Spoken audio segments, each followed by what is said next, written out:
ஓடி விளையாடு ஓய்ந்திருக்கலாகாது. அதுக்கு தான் சூப்பர் சரவணா ஸ்டோர்ஸ்ல சம்மருக்கு ஆடைகள் வாங்கும் போது அவுட்டோர் கேம்ஸ் ஃப்ரீ.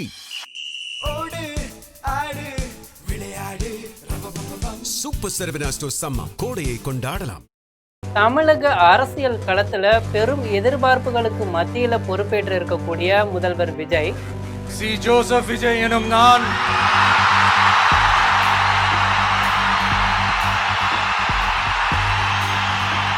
தனது முதல் கோப்புல கையெழுத்திட்ட விஷயங்கள் விவாத பொருளாகி உள்ளன.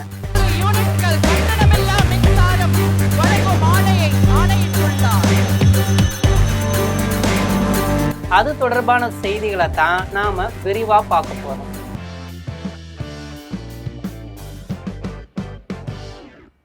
விஜயின் முதல் தேர்தல் பிரச்சாரத்துல முன்வைக்கப்பட்ட மிக முக்கியமான வாக்குறுதிகள்ல ஒன்றான இலவச மின்சாரம் தொடர்பான அரசாணை வெளியாகி உள்ளது. இந்த அறிவிப்பு மக்களிடையே வரவேற்பையும் அதே சமயம் விவாதங்களையும் கிளப்பியிருக்கு. சரி, அந்த வாக்குறுதி என்ன, யதார்த்தம் என்ன? 2026 தேர்தல் களத்துல அனைவருக்கும் 200 யூனிட் இலவச மின்சாரம் என்ற முழக்கத்தை நடிகர் விஜய் முன்வைத்தார். ஆனால் அவர் பதவியேற்ற நாள்ல வெளியிட்ட அரசாணைப்படி 500 யூனிட் வரை மின்சாரம் பயன்படுத்துபவர்களுக்கு மட்டுமே இந்த 200 யூனிட் இலவச மின்சார சலுகை பொருந்தும் என அறிவிக்கப்பட்டிருக்கு.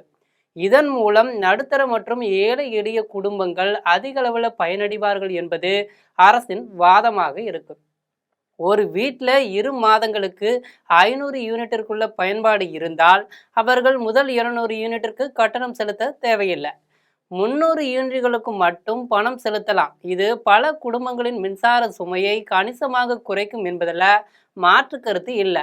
அந்த அறிவிப்பில் உள்ள மற்றொரு முக்கிய அம்சம் என்னவென்றால், இந்த அறிவிப்பு 500 யூனிட்டிற்கு மேல் மின்சாரம் பயன்படுத்துபவர்களுக்கு பின்னடைவாக இருக்கு.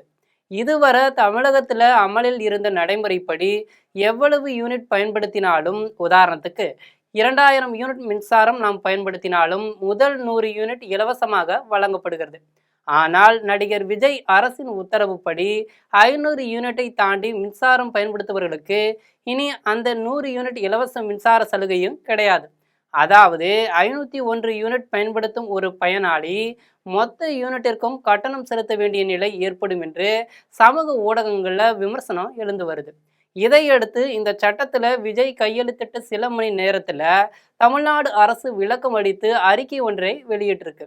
அதாவது 500 யூனிட்டுக்கு மேல் மின்சாரம் நுகரப்பட்டால் 200 யூனிட் மின்சாரம் இலவசம் கிடையாது என்றும், ஆனால் 100 யூனிட் இலவச மின்சாரம் தொடரும் என்றும் தெரிவிச்சிருக்கு.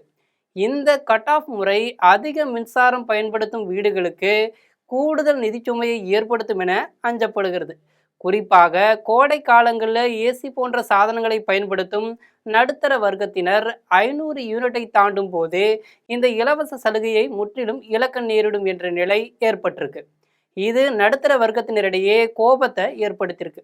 எதற்காக இந்த நிபந்தனை என்றால், மின்சாரத்தை சிக்கனமாக பயன்படுத்துபவர்களை ஊக்குவிக்கவும், வசதி படைத்தவர்கள் அதிக மின்சாரம் பயன்படுத்தும் போது அவர்களுக்கு மானியம் வழங்குவதை தவிர்க்கவும் இந்த நடவடிக்கை எடுக்கப்பட்டதாக அரசு தரப்புல சொல்றாங்க.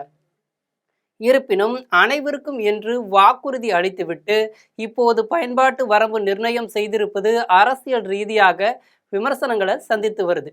எதிர்கட்சி